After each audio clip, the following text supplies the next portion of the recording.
Mon nom est Alain Fecteau, je suis le président, directeur général du Technopôle en défense et sécurité. On est un organisme sans but lucratif qui a été créé en 2005 à l'initiative des laboratoires de la défense du Canada. Au Canada, il y a 7 laboratoires de la défense. Il y a un budget d'à peu près 300 millions de dollars. Dans les 300 millions, il y en a 60 millions à Québec, au laboratoire de Valcartier. On a donc été créé à l'initiative des laboratoires de Valcartier. Le sous-ministre adjoint Sciences et technologies du ministère de la Défense nous a donné le mandat de représenter l'ensemble des technologies des laboratoires de la Défense du Canada, donc des 7 laboratoires. On est un regroupement d'entreprises, on a donc des membres partout au Canada. On en a à Vancouver, à Calgary, à Toronto, à Ottawa, Québec, Montréal. Notre bureau chef est à Québec, ce qui est un peu inhabituel. Habituellement, les bureaux chefs se retrouvent davantage dans des métropoles. Cependant, le poids relatif de la région de Québec dans le domaine de la défense et de la sécurité, surtout dans la partie sécurité informatique, système de système, géomatique, géoréférencement, système de laser, optronique, c'est la région de Québec qui a la plus grande concentration de chercheurs dans ce domaine-là au Canada. Donc, c'était normal que, et ce sont aussi nos champs d'activité principaux, donc c'était normal que ce soit à Québec. On est une association qui a des membres. Nos membres appartiennent à 4 catégories.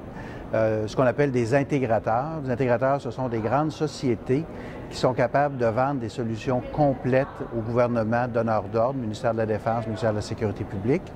En général, ils s'approvisionnent en technologie auprès de leurs propres laboratoires, de leurs propres usines, mais ils s'approvisionnent aussi de façon importante auprès de PME innovantes qui, elles, leur fournissent des bases de technologie qui seront intégrées dans des solutions achetées par les clients.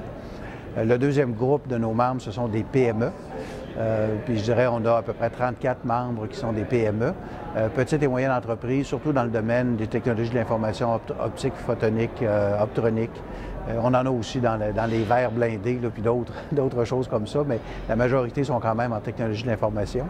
On a ensuite des universités, l'Université Laval, l'Université Carleton, et on a des centres de recherche comme l'Institut national d'optique, les laboratoires de la défense, le CRIM, puis d'autres membres comme ça. Budgétairement, nos budgets sont actuellement autofinancés à 50 par nos membres, à 50 par des programmes gouvernementaux, en particulier un programme qui s'appelle les programmes Accords du gouvernement du Québec. La région de Québec a déterminé que la défense et la sécurité étaient un de leurs secteurs de force avec raison. Donc, le programme Accords de la région de Québec finance la moitié de nos activités, nos membres financent l'autre moitié des activités. Quand on questionne nos membres sur combien ça coûte répondre à un appel d'offres, la réponse a varié entre 75 000 et 37,5 millions, ce qui est l'appel d'offres le plus cher auquel nos membres ont répondu. Quand on sait qu'aujourd'hui, la moyenne au bâton des entreprises qui soumissionnent les appels d'offres, c'est à peu près, ils en gagnent une sur 20. Dans les meilleurs scénarios, ils en gagnent une sur 5. Bien, quand tu as investi 37,5 millions et que ça va prendre 5 appels d'offres comme ça pour en gagner une, le coût des ventes devient excessif. Il y a peut-être une autre caractéristique qui est importante dans notre marché. Le cycle de vente est un cycle qui varie entre 3 et 7 ans. Donc, quand quelqu'un décide, surtout comme une PME, de s'intégrer à l'intérieur du marché et de commencer à faire de la prospection, on sait que les revenus n'arriveront pas dans l'entreprise avant au moins 3 ans. Ça prend donc un bon système d'intelligence de marché pour réussir à déterminer les appels d'offres où cette entreprise-là aura des chances importantes de le gagner. Est-ce qu'on peut faire l'inverse? Si moi, je suis un entrepreneur, par exemple, là, j'ai une idée là, de... je sais pas quoi, là, mais ça, tous les jours, on reçoit des gens comme ça. C'est ça, c'est ça. Est-ce que, tu sais, moi, là, je viens vous voir, comment est-ce que vous pouvez m'aider? Est-ce que vous pouvez me dire, ah, mais là, ton idée est out-market? Tu sais, qu'est-ce qui se passe? Oui. En général, ce qu'on fait, c'est qu'on a une veille technologique qui est faite. Donc, à partir de l'idée, on pourra déterminer si effectivement il existe un marché réel et quels sont les compétiteurs auxquels vous allez vous adresser. Ce n'est pas la meilleure technologie qui gagne les appels d'offres. C'est la technologie qui est la mieux positionnée. Qu'est-ce que vous voulez dire par là? OK. La mieux positionnée, ça veut dire que c'est la technologie qui, auprès de l'acheteur, est perçue comme étant la plus crédible. Or, je vais donner l'exemple du ministère de la Défense, quand on prend des soldats du Canada et qu'on les envoie en Afghanistan, on n'est pas intéressé à avoir la meilleure technologie qui va peut-être tomber en panne parce qu'elle n'est pas encore mature. On est intéressé à avoir une technologie dont la première qualité, c'est qu'elle ne tombera pas en panne. La deuxième qualité, c'est que si jamais elle devient défectueuse, que le fournisseur est capable de le réparer dans un temps record. La troisième, si on a besoin de composantes, qu'on est capable de les avoir instantanément. Tu sais, c'est tous des rêves un peu utopiques, mais c'est un peu ce qu'ils cherchent. Donc, la meilleure technologie n'est pas toujours le premier choix. La technologie plus mature est souvent un choix plus important. D'où l'idée que ça prend un peu plus de temps avant d'avoir des revenus dans son entreprise. Exact, exact. Maintenant, il y a une concentration dans le marché de la défense en particulier. Puis la concentration, puis je vais donner les chiffres aux États-Unis, 72 de toutes les acquisitions de produits liés à la défense sont faits auprès de 20 entreprises. 92 sont faits auprès de 200 entreprises. Puis il n'y a que 2 des achats qui sont faits à l'étranger. Je vais faire la même chose au Canada. Au Canada, sur 24 milliards d'achats qui ont été faits dans les 3 dernières années, il y en a 22 milliards qui sont faits à l'étranger.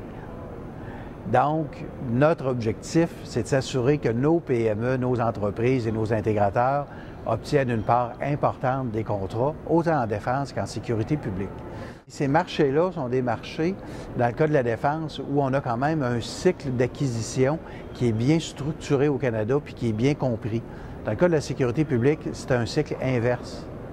Les premiers répondants sont ceux qui ont des besoins, mais leur processus d'achat dépend d'un silo, donc d'une espèce de structure verticale où les pompiers achètent selon les processus des pompiers, les policiers selon les processus des policiers, mais au moins les pompiers, les policiers, ils sont dans un même cadre qui est celui de la sécurité publique.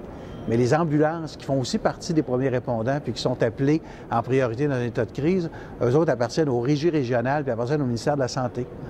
Fait que quand on essaie d'avoir des systèmes qu'on appelle interopérables, donc où il faut que les policiers, les pompiers, la GRC et même l'armée qui intervient avec des hélicoptères en cas de crise, quand on veut qu'ils se parlent tous, mais ils sont tous dans des silos d'affaires dont les processus, les technologies sont uniques à chacun de leurs silos. Dans votre conférence, vous disiez, bien là, nos entreprises ici manquent de capitaux, tu sais. Oui, absolument. Donc, c'est un peu... Il ne manque pas d'opportunités d'affaires. Il manque de capitaux pour leur croissance.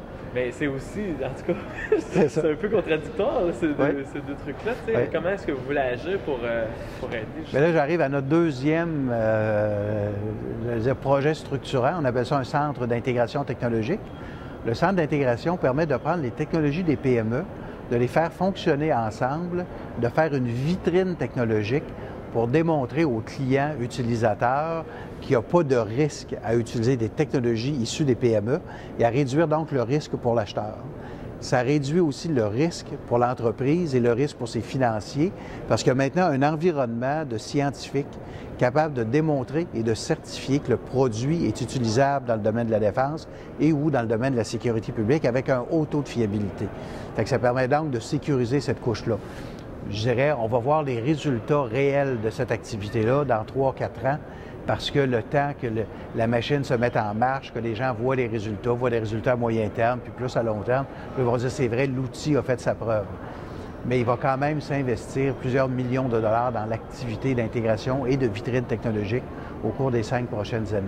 Et ça correspond bien aux objectifs d'intégration et de démonstration des savoir-faire technologiques. Je vais revenir sur le 22 millions d'achats à l'étranger. Il y a une contrepartie aux 22 millions d'achats à l'étranger, ça s'appelle la politique des retombées industrielles. Depuis le milieu des années 80, le gouvernement du Canada dit n'importe quel gouvernement, municipal, provincial ou fédéral, qui achète des produits pour plus de 100 millions, doit exiger du vendeur de ces produits-là, lorsqu'il est étranger, qu'il réinvestisse au Canada sous forme d'achat le même montant que la commande qu'il a reçue. Donc, on utilise le processus des retombées industrielles pour augmenter les commandes de nos membres. Maintenant, il faut quand même faire la démonstration que nos technologies sont aussi bonnes, aussi valables que celles fabriquées en Allemagne, en France, aux États-Unis ou ailleurs. Mais ça, c'est le défi qu'on a aujourd'hui. Mais je peux dire qu'au Canada, on fabrique des technologies de qualité égale ou supérieure à ce qui se fait ailleurs et à moindre coût en général. On a des entreprises excessivement innovantes.